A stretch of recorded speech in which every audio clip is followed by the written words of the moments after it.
What's up guys, today we're going to do something very special. As you can see, we're going to do some tech misconceptions and explain it. So if there's certain misconceptions, we're going to choose some of them and then try to explain them and see whether we can debunk some of the myths as well. So Michelle Manuel, welcome to Tech Haven.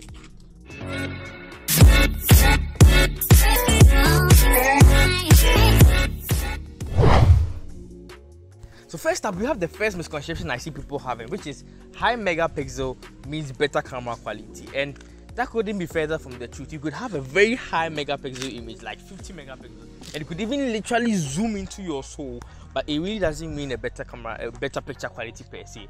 So what makes a better picture quality? So there can be color science, there can be dynamic range, then can be lens quality, which for cameras is a very important thing. The quality of a lens can make or break your picture in certain situations, right? And they can also be, and most importantly, especially for phone cameras, computational photography. Now basically what this means is that your phone, after you've taken the picture, right, your phone tries to correct all the mistake it's done. So for instance, if the colors are not good, your phone can adjust it. If the skies are not blue enough, your phones can adjust it. And sometimes, even in certain situations, when it's too blurry, like in the new Google Pixel, it takes multiple pictures in a certain time frame, right? So you can select the one that your face was not blurred inside. So computational photography is even more important than megapixel in today's world, especially with phone photography. So I would like you to remove the misconception that high megapixel, 50 megapixels doesn't mean anything again, to be honest. So that's your first misconception debunked. And let's move to the next one. So viruses are not the only reason why our computers may slow down. Our computers could slow down because our hard drives are failing or it's full. It could be that we have too many programs running or too many tabs open or simply too many startup programs. So one common misconception is that the main storage media on laptops and PCs are always hard drives. This is false because there are actually two kinds. The first one is the hard disk drive, which is bulky, it's slow, it has moving parts, but it's relatively cheap. And we have the solid state drive, the SSDs, which are very fast. They are really small. They have no moving parts, but they are very expensive. So stay informed and know your storage media. So next up, this one I have is a very passionate one. Is people assume that AirPods or Bluetooth media or Bluetooth earpieces are better quality than earpiece, which is wired earpiece. And to some extent, I can see the logic behind it. But the truth is that for people who value audio quality or how they sound relative to the person listening, so if the person cares about how somebody hears me when I'm talking, microphone quality are almost always going to get a better microphone quality from wired earpiece.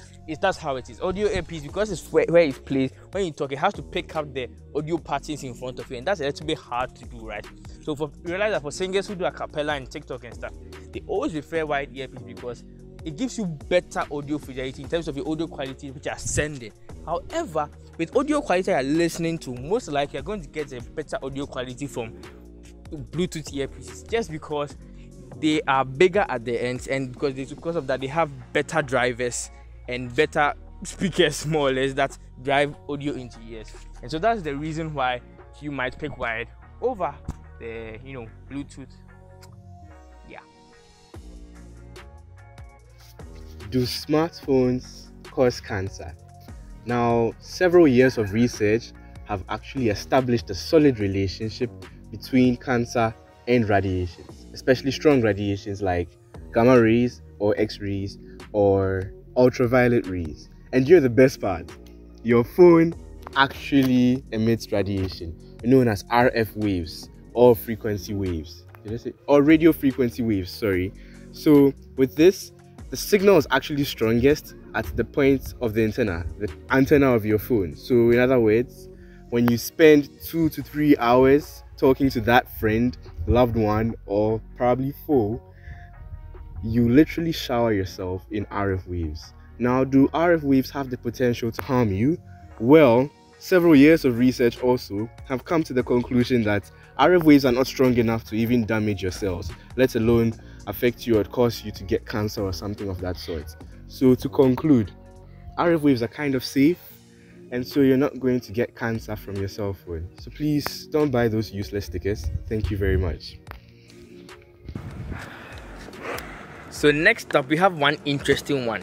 Incognito mode doesn't mean you are anonymous. Let me explain. Now, deep down, you know when you are using incognito mode and you are doing what you are doing. You know deep down that somebody's watching you. You know, but somehow you still continue to do what you are doing. Anyway, so there's something called local anonymity and online anonymity, right? And incognito mode provides you with local anonymity. So basically, your phone won't know what you are doing on the internet. So what the incognito mode does is that it prevents your phone from knowing your browsing history and which sites you are visiting, right?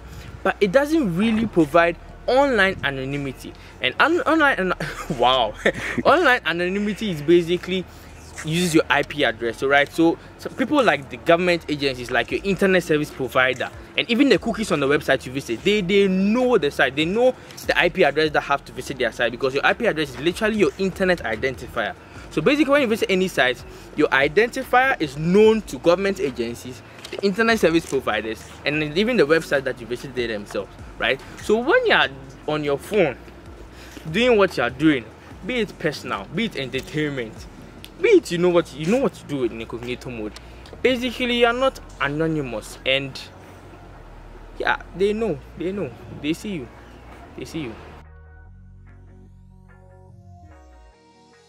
So one interesting one I've actually heard is that you have to let your battery drain to 0 and charge it to 100%.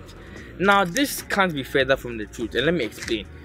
It comes from the misconception about charge cycles. And charge cycles basically means that it's a measure of how long your battery will last. So usually they will say maybe your battery has 400 charge cycles. So basically what that means is that you can drain your battery from 100 to 0 400 times before your battery starts to deplete in quality. So maybe to deplete by 1% in quality when it charges 0 to 400, like in that cycle times, right? So seeing where that's coming from, you can see why people will tell you that, okay, let it drain to 100 so that you exhaust one charge cycle. But unfortunately, the charge cycles don't work like that, right? Regardless of whether you let it charge to 30, you charge it from 30 to 100 or 50 to 100, the charge cycles tend to consider the quantity of your battery you've used. So right, if you let it charge to 30 and charge to 70, and next time you let it drain by 30%, it's one charge cycle in essence. So charge cycles don't really depend on you depleting your entire battery. However, even it's also recommended that with lithium-ion batteries, you don't make it deplete completely.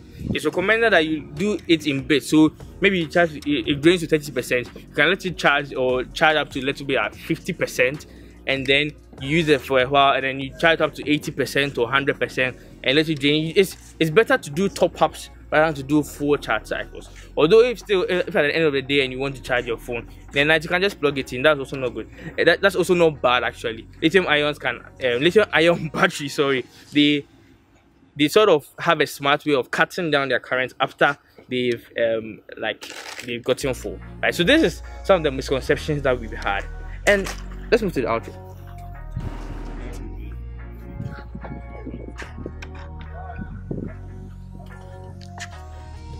So guys, that's it, and we hope you enjoyed this video. We did a little bit of explaining in the way we shoot our videos, and we hope we have busted some of the myths and then explained some of the misconceptions you heard about certain technology terms.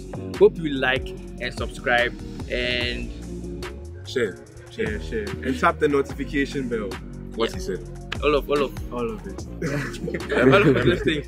So we'll see you very soon next month. We are bringing something very special. See you. Make sure you subscribe, please. So what are you waiting for? Like 50% of our subscribers have subscribed. You are still okay. It's okay. 50% of our viewers are subscribed, and the other 50% are not subscribed. I don't know why, but just click the subscribe button if you like this, and bringing more interesting and informative tech news and tech gadgets reviews and so many more this year. So we'll see you next time. Peace.